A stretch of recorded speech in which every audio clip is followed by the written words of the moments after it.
Hello everybody, it's me Kirsten and this is the It's Giving Mystical podcast with your tarotscopes for the month of March 2024. The underlying for all of us is the Hangman, so if you haven't listened to the March energy report, I would say just FYI, you might want to slow down this month. You also might really find yourself in a place of reversal. In like a lion, out like a lamb. It might be that March takes us in one way and we leave feeling very differently. I offer that to you. Know it's for you. It's right. It's the reversal, the shift in perspective is 100% valid and it is in your best interest, but it might be pretty pronounced. So I give that to you as something to work with, something to percolate on. The card for Pisces to start us off is the Seven of Swords. Seven of Swords is not the easiest energy. It is an energy around deception, usually. That's we call that card the card of deception. But that can be so varied. I hope you're not feeling real deception in your life, but you will have a new perspective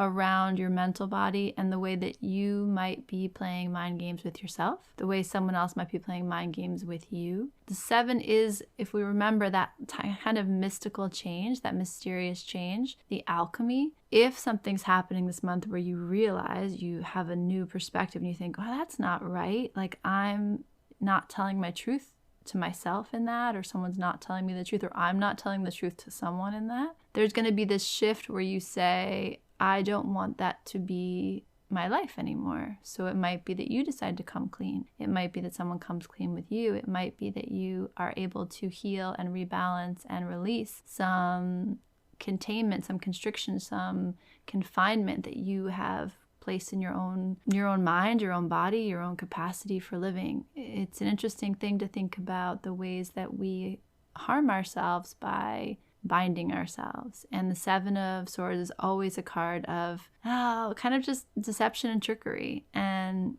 what I'll say is keep in mind that on the other side of that is freedom, is air, is liberation. And so whatever part of that dynamic you find yourself in, have some humility. Like we've all been in all sides of that story. So we've all been the one that should have come clean. We've all been the one that has been come cleaned to.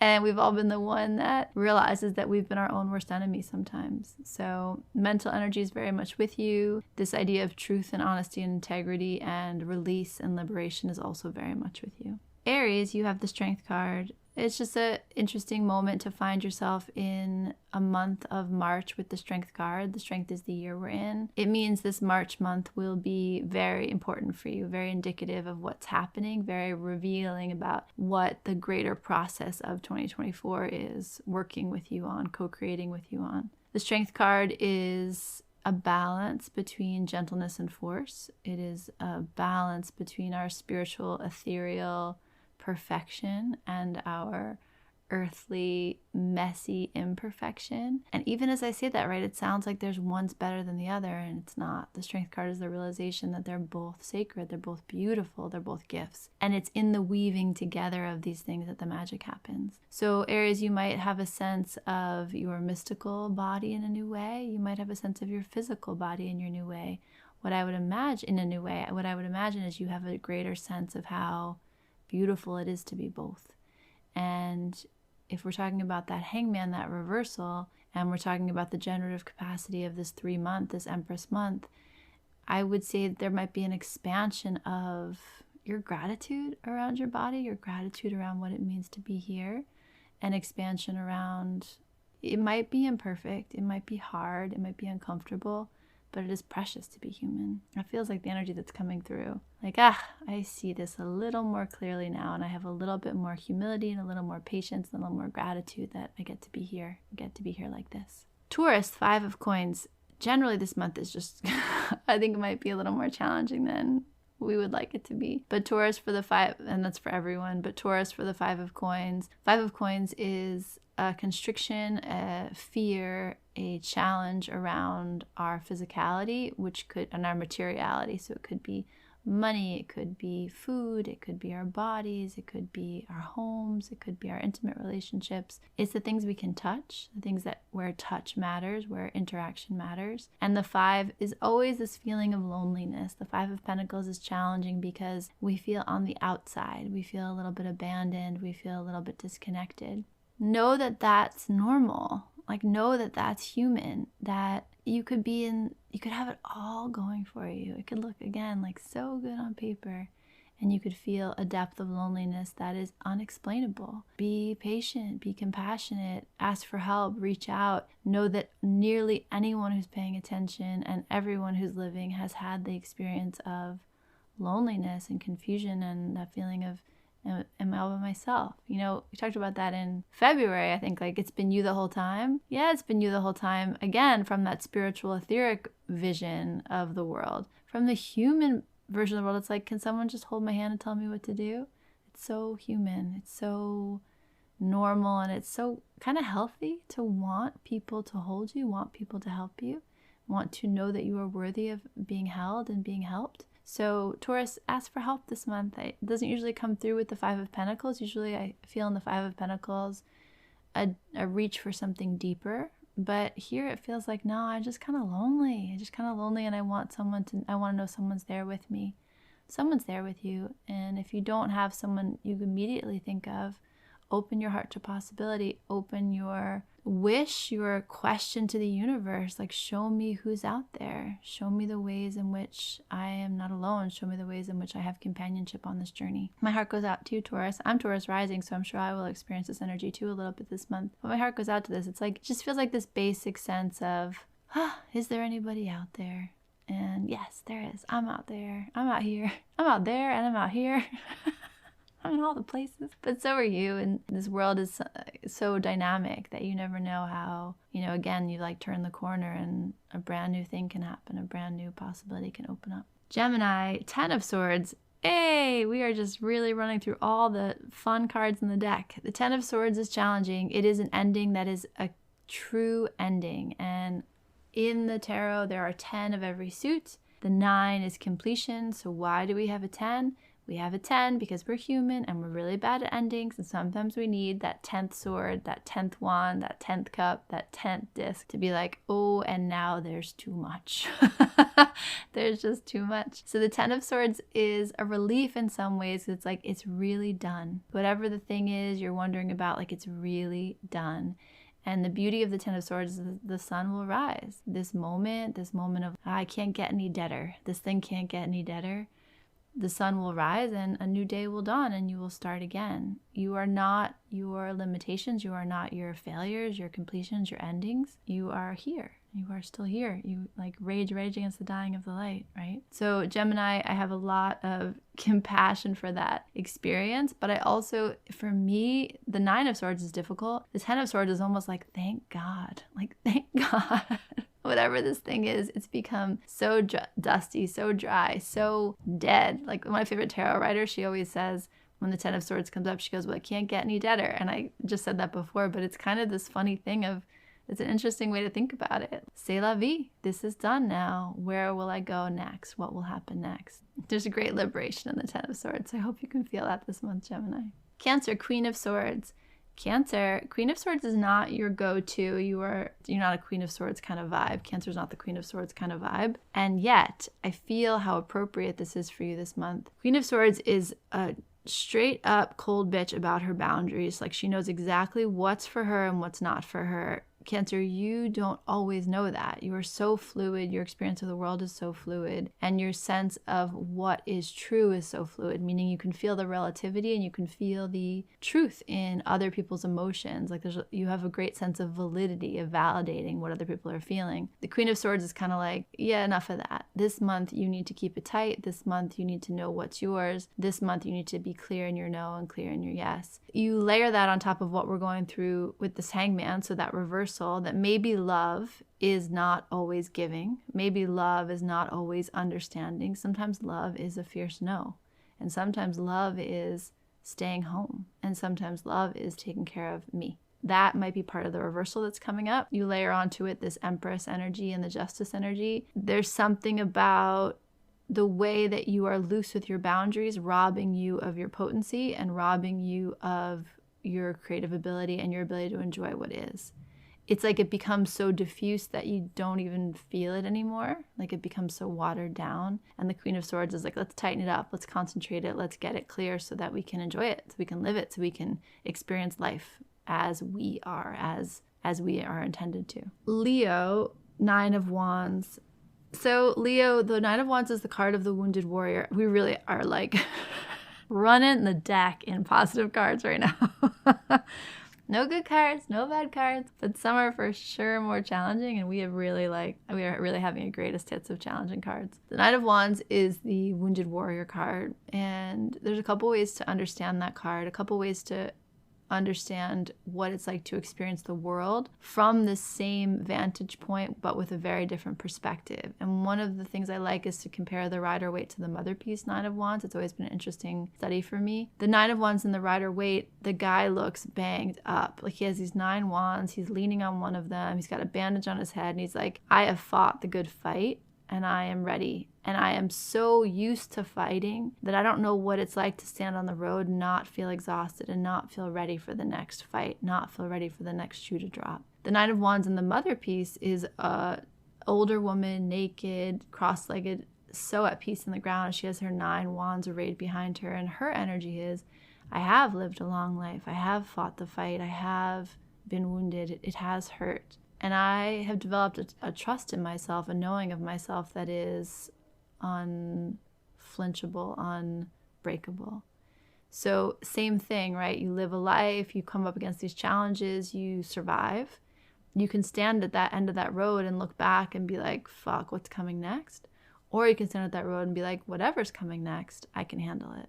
That's kind of your choice this month, Leo, to really understand that, not to take away from anything you've created or take away from anything that you've had to endure. And yet, what do you want to do now? Who do you want to be now? And again, that Hangman, that reversal that's with us all this month, that reversal of, yeah, just because it's been hard doesn't mean it's always going to be hard. And where can I relax and just trust myself? There's a thing I say a lot in Women's Circle about, you might be anxious about something that's coming, but future you will meet it. Future you will know what to do.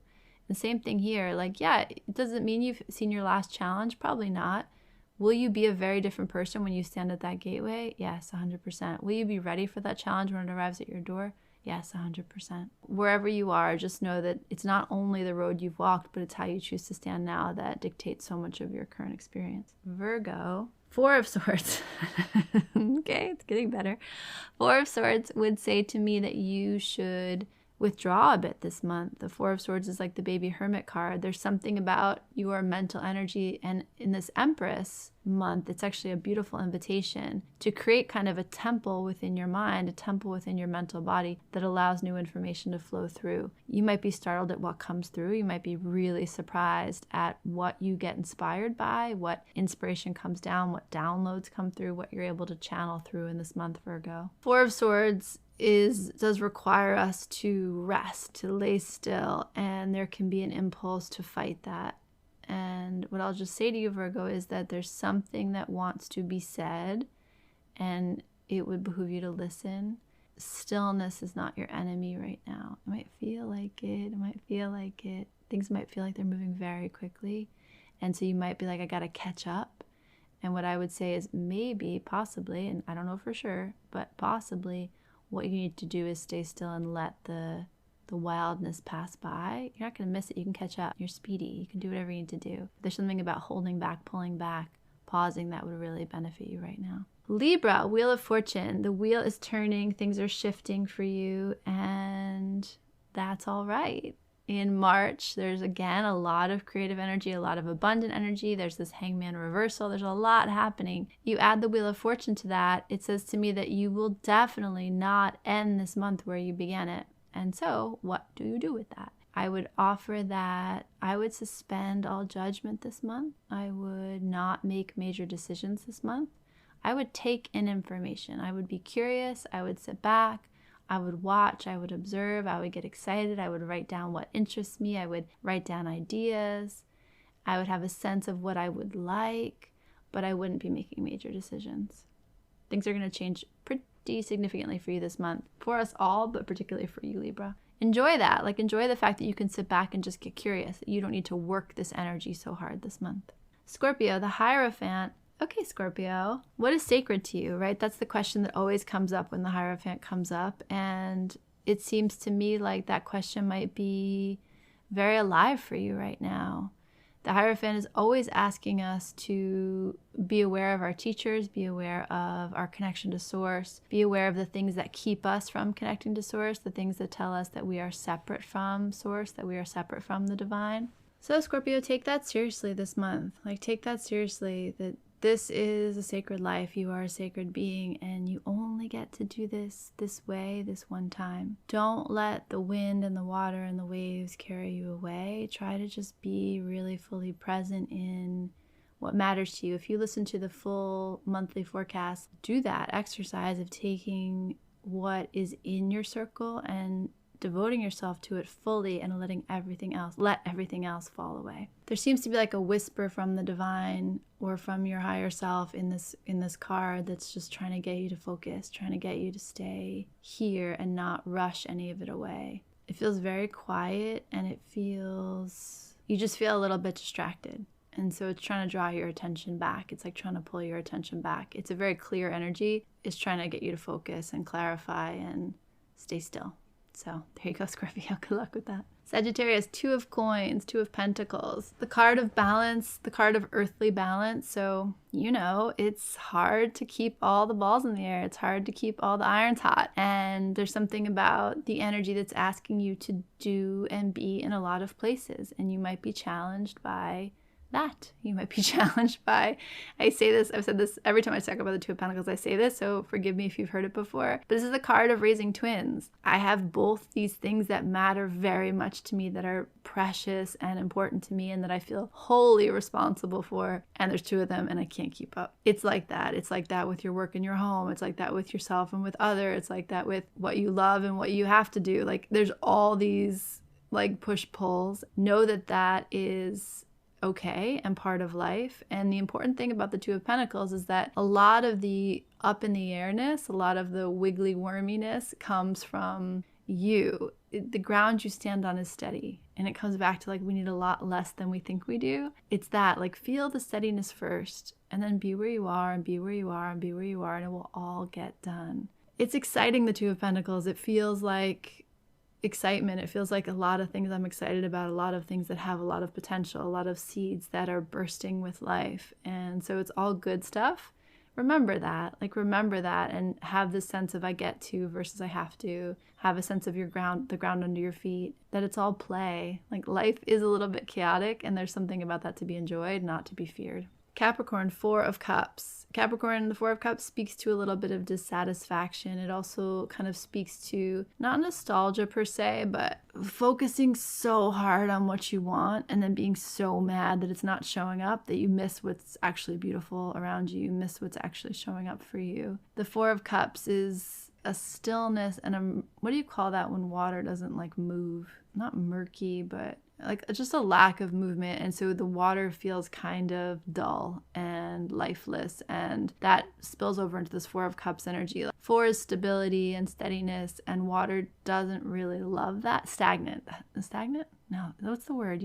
What's the word? Like, I can't think of it. Like when water doesn't have any movement to it. You know what happens? Like the mosquitoes lay eggs in it, and and it's like not safe to drink. We want there to be flow. We want there to be movement in our water. So when the 4 of Cups comes up, there can be just kind of this dissatisfaction, this uninspired feeling. The Empress is the root of all inspirations. Let life move you. Let life inspire you. And really, when the 4 of Cups comes up, it's like whatever you're focusing on, you're narrowed in on, you might want to soften your gaze and take in a wider picture and notice something bigger than whatever you're concentrating on. Your focus gets so fixed. That's why things become stagnant. You're not allowing air. It's like you're almost not allowing air into your eyesight, or air into your line of vision, or air into your emotional body. You need to relax your grip a little bit right now, Capricorn. There's actually a lot to be enjoyed, especially with this Empress energy. The 4 of Cups is almost like it's not necessary. Yes, movement, and yes, I might need to counterbalance, but this idea of stagnation it doesn't really make sense. Any stagnation you're finding is kind of self-imposed, self-generated, if that makes sense. I hope that's not too harsh, but that's what I would say, Capricorn. Soften your vision, let movement in, let air in, and relax your grip a little bit. Aquarius, 7 of Cups.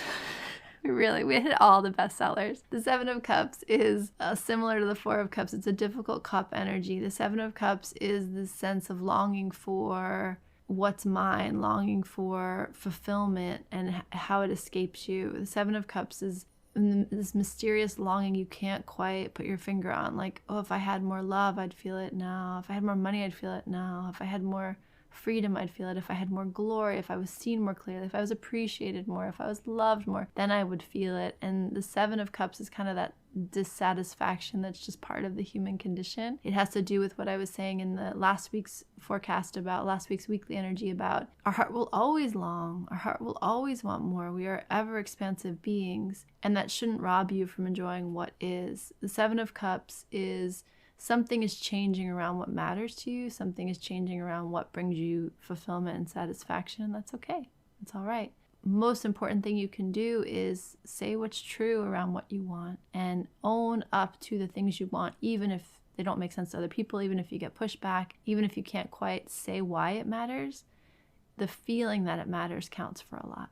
I don't know what March is going to bring. We will see. I believe in us. I believe in life. I believe in what we're co-creating together. And I have a feeling that March is going to be challenging in different ways to different people. So make sure that you are taking care of yourself. Gather the resources you need. Take your time. Attend to your earthly body and prepare yourself. Again, a lot of beauty can wash through in an Empress month.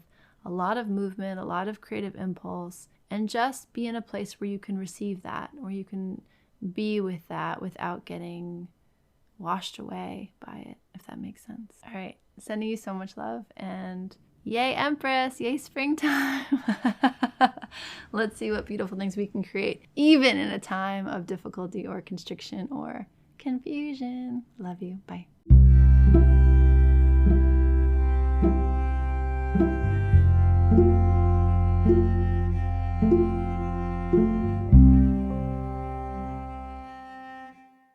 It's giving everything is sacred. It's giving art. It's giving light you up and turn you on and set you free. It's giving curiosity. It's giving freedom. It's giving love. It's giving you are more magical and powerful than you can comprehend. It's giving, I don't know what's happening, but I am so here for it. It's giving you are pure potential. It's giving mystical.